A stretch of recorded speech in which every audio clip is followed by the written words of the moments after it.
Have you ever stopped to think about what happens when your children no longer have the time, energy, or willingness to care for you as you age?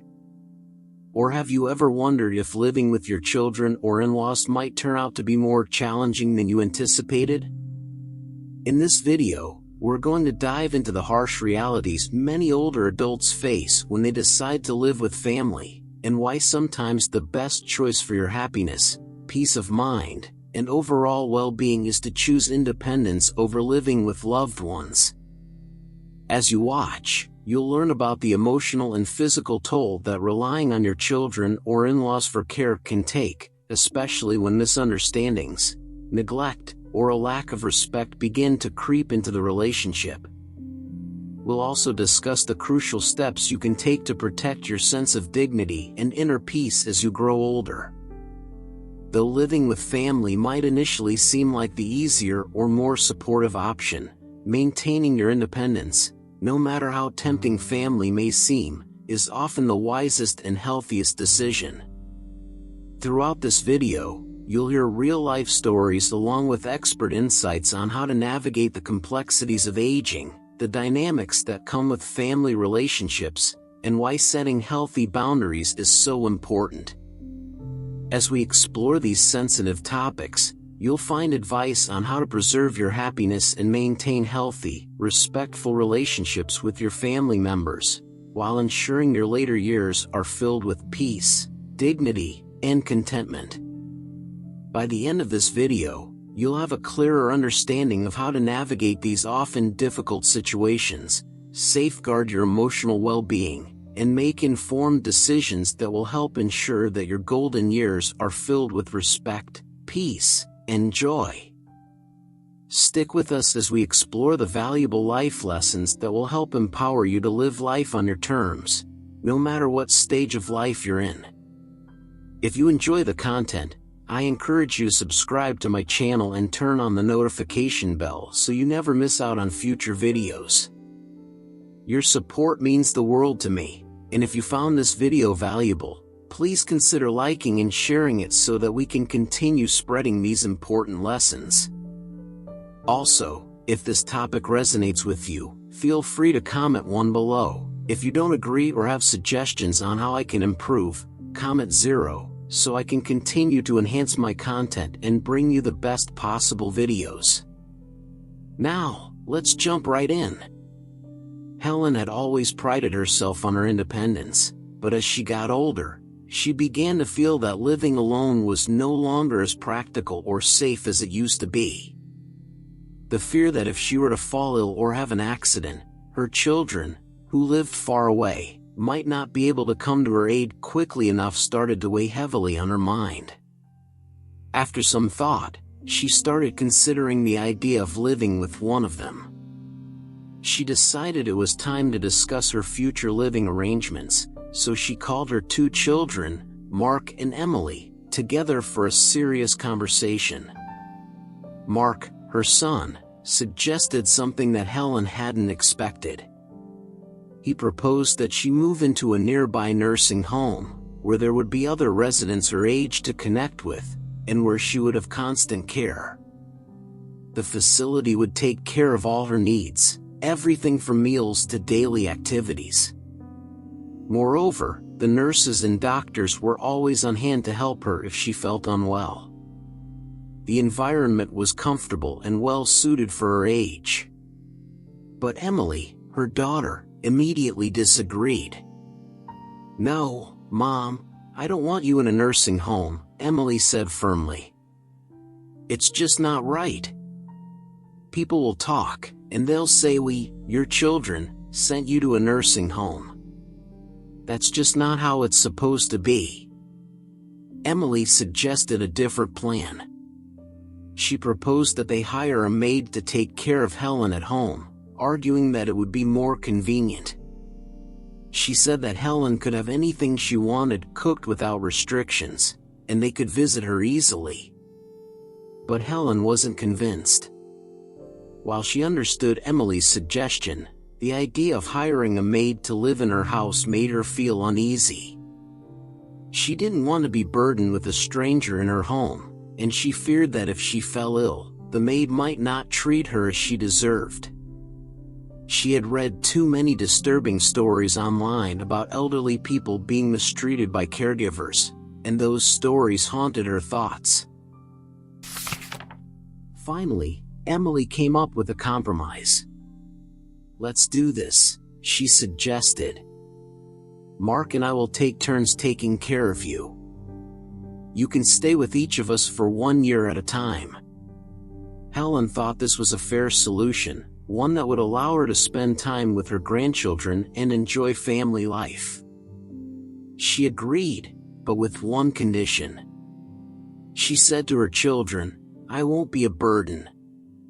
I'll give you my pension of $400 a month to help with any expenses. I've thought it through, and I don't need to keep it. I want to give it to you both so that you can have it." Mark, who had always been somewhat intimidated by his wife, felt a little uncomfortable with the arrangement. He called his wife, Sarah, to ask for her opinion. To his surprise, Sarah agreed without hesitation, saying nothing more about it.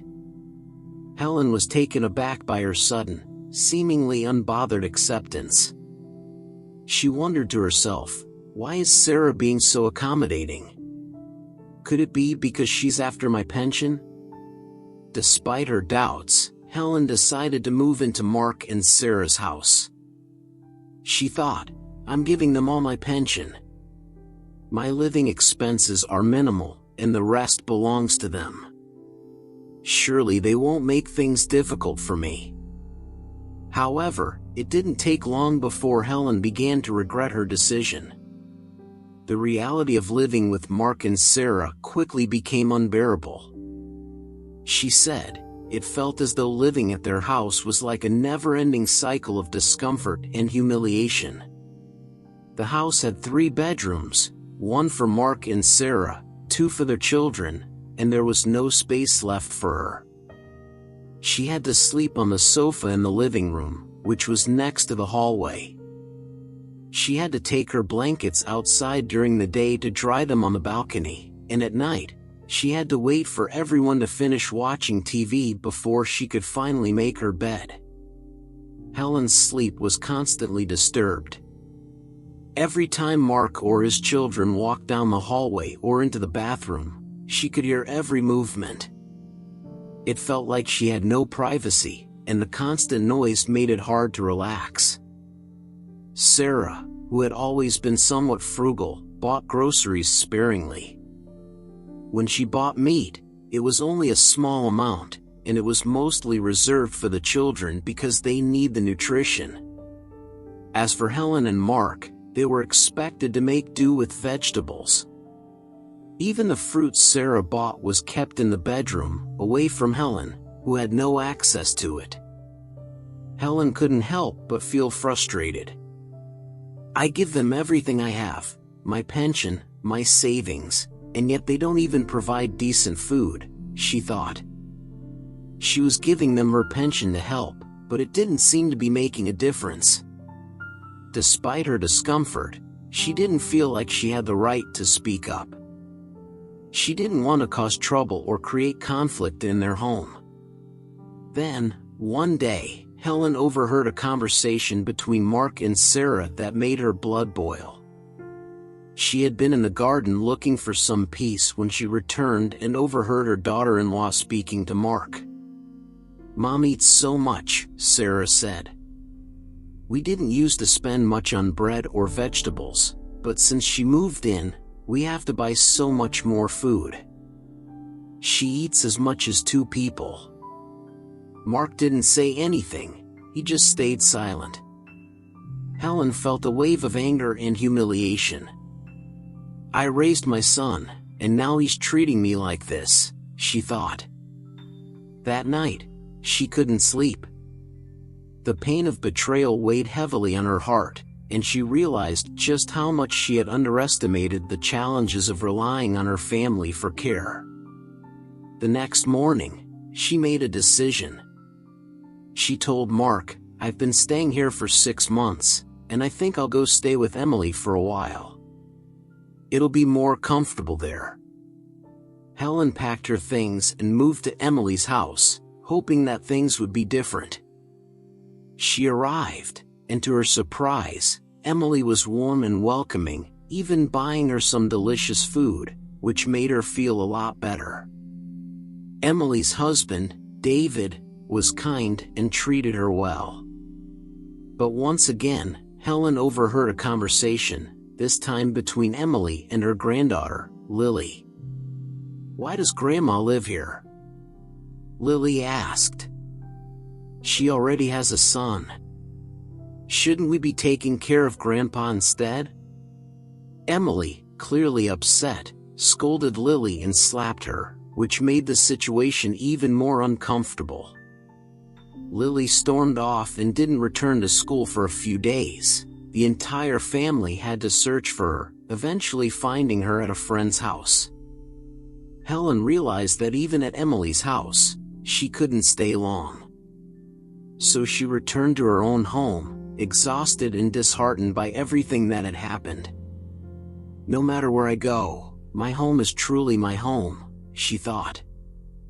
"My children's homes can never be my real home." As she reflected on her experience, Helen found herself questioning the role she had played in raising her children. "Why did I raise them?" she asked herself. "Can I rely on them in my old age?" Parents sacrifice so much for their children, but when parents need help, their children might not always step up. Helen's sleep was never truly peaceful. The sofa in the living room, which had become her makeshift bed, was placed right next to the hallway. Every time her son, Mark, or his children went to the bathroom, she could hear every movement they made. It felt like her privacy was constantly being invaded. The lack of space, the constant noise, and the discomfort of the living room made it impossible for her to relax.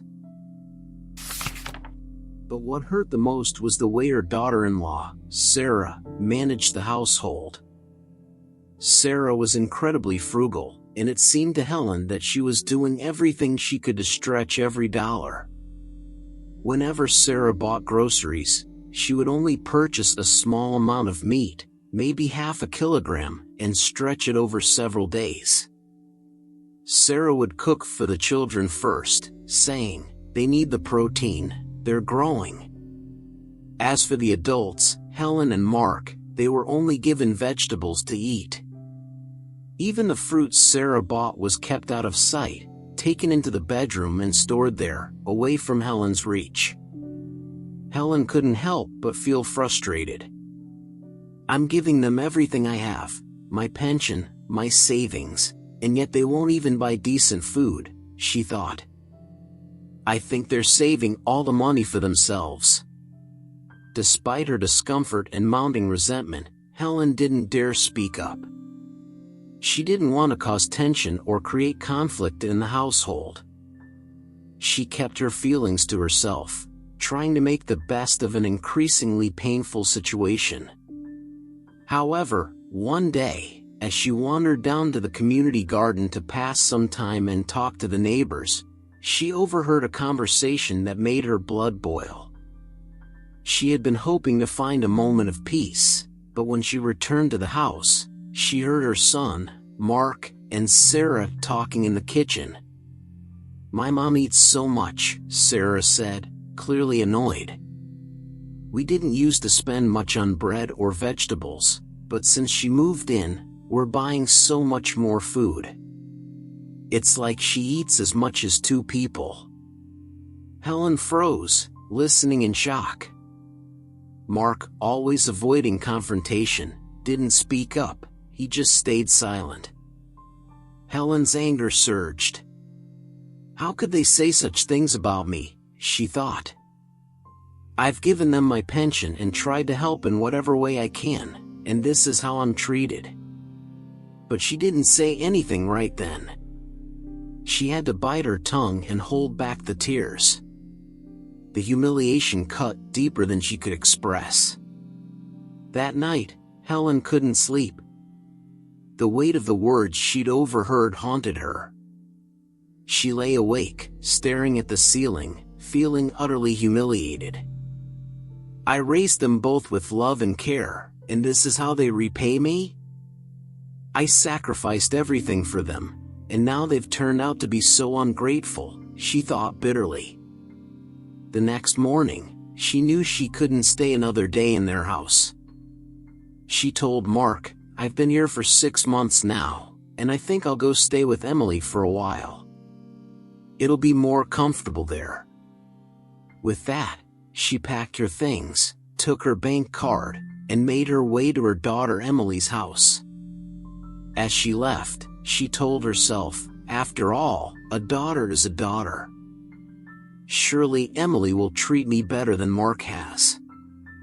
When she arrived at Emily's home, she felt an immediate shift in the atmosphere. Emily didn't ask for her bank card or push her to give anything. Emily even bought her some of her favorite foods, which made Helen feel much more comfortable than she had in Mark's house. For the first time in months, Helen felt a sense of relief and kindness that she hadn't experienced in a long time. But as fate would have it, the relief was short-lived. One morning, before Helen had even gotten up, she overheard a conversation between her daughter, Emily, and her granddaughter, Lily. As Helen walked out to the yard for some fresh air and a little exercise, she overheard Lily ask Emily, "Why does Grandma live here? She already has a son. Shouldn't we be taking care of Grandpa instead of Grandma?" Emily, clearly upset, scolded Lily and slapped her, which made the situation even more uncomfortable. Lily stormed off and didn't return to school for several days. The entire family had to search for her, eventually finding her at a friend's house. Helen realized that once again, she couldn't stay long at her daughter's house. The situation was no better than before. It dawned on her that no matter where she went, it seemed like she would never find peace in anyone else's home. Maybe I should just go back to my own house, she thought. At least there, I can be in control of my own space, and no one will make me feel like a burden. After spending some time at Emily's house, Helen quickly realized that even there, she couldn't stay for long.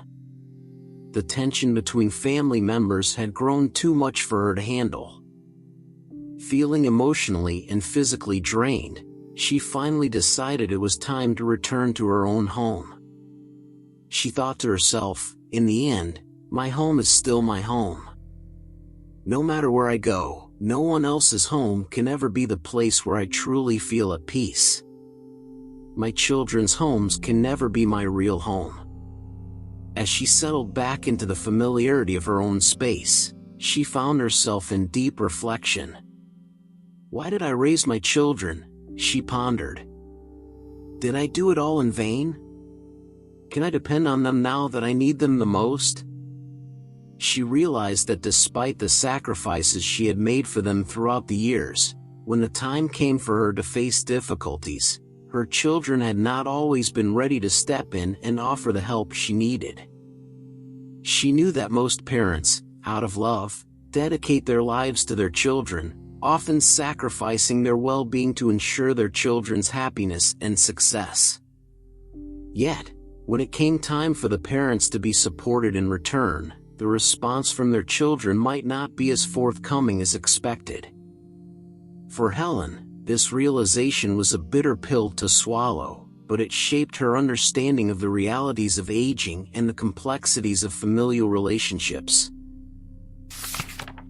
Dear viewers, if you ever find yourself in a situation where your daughter-in-law or son-in-law does not respect you, it's important not to react hastily or in a way that will cause even more tension.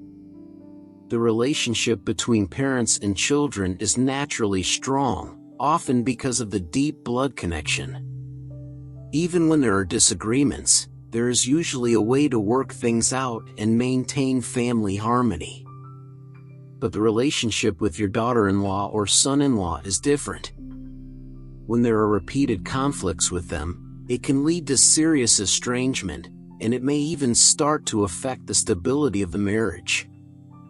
If you are still watching this video and find these lessons useful, please comment below to let me know that you are still here with me. Older individuals, especially those who fear the loneliness and challenges of aging, may feel compelled to please their son-in-law or daughter-in-law in an attempt to ease tensions and avoid conflicts. As the saying goes, a parent's heart is always pure. However, this doesn't mean that your daughter-in-law or son-in-law will appreciate your efforts. They might take advantage of your kindness and become even more demanding. On the other hand, some parents, feeling hurt and angry, may turn against their daughter-in-law or son-in-law in frustration, which only deepens the tension and worsens the relationship. It's important to think ahead and consider the long-term effects of your actions, even if you're facing difficulties at any stage of life.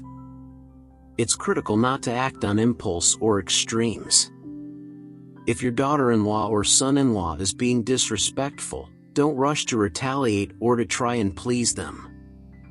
Instead, do these 4 things, and it will be enough to preserve your dignity and emotional peace. First, stop caring so much about them and treat them as outsiders.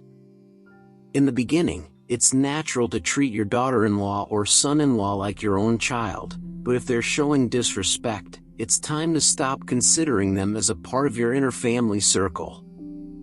Trying to please them when they treat you poorly will only cause more harm to you in the long run. When children divorce, the person who will truly care for them in their old age is still your children. Your daughter-in-law or son-in-law might fade from the picture entirely, and you may never hear from them again. After a divorce, it's very rare for a daughter-in-law or son-in-law to continue supporting their parents-in-law. So it's often better not to rely on your son-in-law or daughter-in-law. They are, after all, outsiders in the larger scope of your life. So it's best to keep your relationship with them at that level. Don't get too emotionally invested in trying to win their approval or attention. Treat them like passers-by who come and go, and remember that not every relationship needs to be deep or personal. When you stop caring about their approval, you free your mind from unnecessary stress. Keeping your distance allows you to protect yourself from unpleasant words or negative attitudes, which only serve to drain your energy. Secondly, don't argue, stay silent. Those who do not show respect will often try to provoke arguments or make things difficult for you. And when grandparents help care for their grandchildren, it's hard to refuse or push back because of their deep love for them. But sometimes, this means having to endure uncomfortable or disrespectful words. There's an old saying, don't chase a dog after it bites you. Silence is golden, speaking is silver. When you maintain silence in these situations, the other party will eventually stop their behavior. After all, no one can argue with a wall forever. Understand that right and wrong are not always clear at the moment, and time has a way of revealing the truth. Over time, the real nature of things will come to light. Arguing only worsens the relationship and creates more problems. It can lead to both sides saying or doing things they will regret later. And especially when an older person constantly argues with their son-in-law or daughter-in-law in front of the grandchildren, it can leave a bad impression on the children. This kind of behavior can affect their mental state and emotional well-being, which is something we should try to avoid. If you take a long-term view, you'll realize that as time goes on, your daughter-in-law or son-in-law will mature. By the time they reach their 40s, their attitude toward you will likely become more balanced and harmonious. In the end, time has a way of healing wounds and shifting perspectives, and many issues can be resolved with patience. Thirdly, don't gossip, keep family matters private. When elderly people feel disrespected by their daughter-in-law or son-in-law, they often seek an outlet to vent. They turn to friends, neighbors, or acquaintances, speaking critically about their in-laws. And while these listeners may sympathize and agree with their frustrations, the reality is that such complaints eventually become gossip. This gossip, once shared, can easily make its way back to the people being talked about. But by the time it reaches them, it will have been distorted and exaggerated. This only leads to further conflict and can cause irreparable damage to the family dynamic. When you share your grievances, remember that what you're sharing is just your perspective, it's not the complete truth. What you say is often shaped by your feelings and frustrations and may not reflect the entire situation. In time, as you grow older, it's important to nurture kindness, to look at things with an open heart, and to let go of the need to be right. The essence of kindness is to approach everything with gentleness, patience, and peace of mind. Family matters should remain within the family, and once they're shared with others, they can never be fully repaired. Always remember that your friends and neighbors won't solve your family's issues, they will just see it as a story to gossip about. Understand that what you share is just your perspective, not the objective truth. There's an old saying, the snake doesn't know its venom. Sometimes people lack the courage or self-awareness to recognize their own mistakes.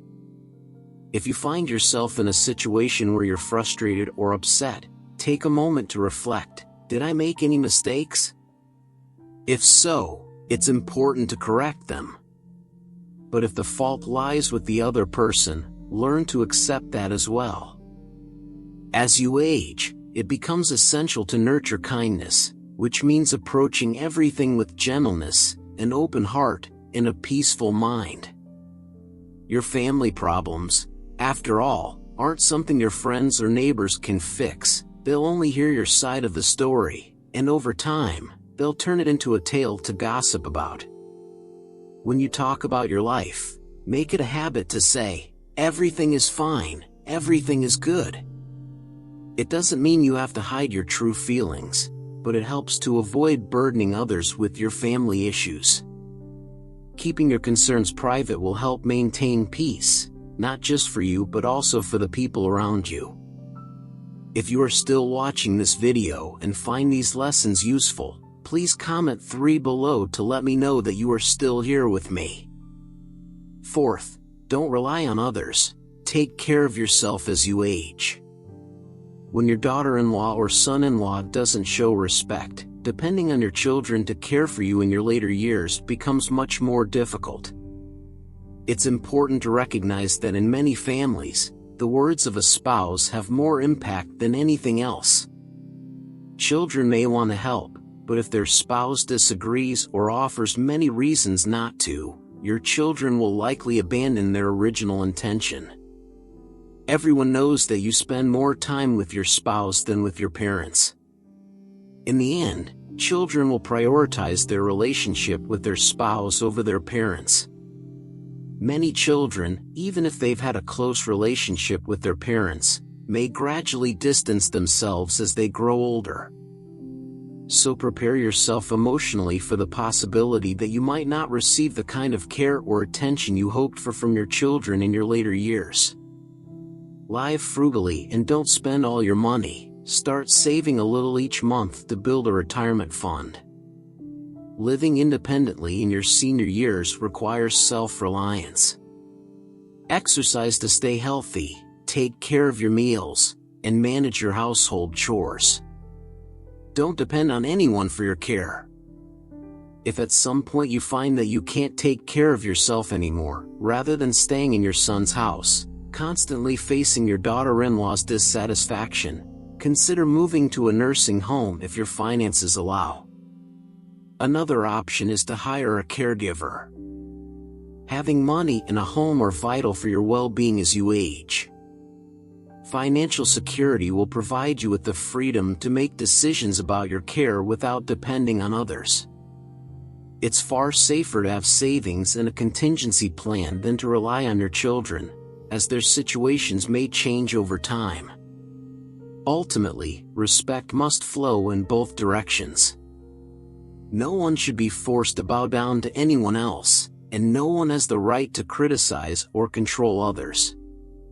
In your later years, if your daughter-in-law or son-in-law doesn't treat you well but their small family is happy, that's okay. Don't expect perfection. There's another old saying, a mother can give birth to 9 children, but none are the same. Parents and children often struggle to get along, so it's even harder when dealing with in-laws. Everyone has different backgrounds, different temperaments, and different experiences, so conflict is inevitable. Discomfort will happen from time to time. The best way to cope is to keep your distance, rely on yourself, and live wisely so that you don't end up hurting each other. As we come to the end of this video, I want to take a moment to reflect on what we've discussed today. We've explored the realities of living with family as you age, and the importance of maintaining your independence, setting boundaries, and learning to care for yourself. We've also touched on the delicate dynamics between parents and their in-laws and how to navigate those relationships with wisdom and kindness. So what have you learned so far? Is there something that stood out to you, or a piece of advice you plan to carry forward in your own life?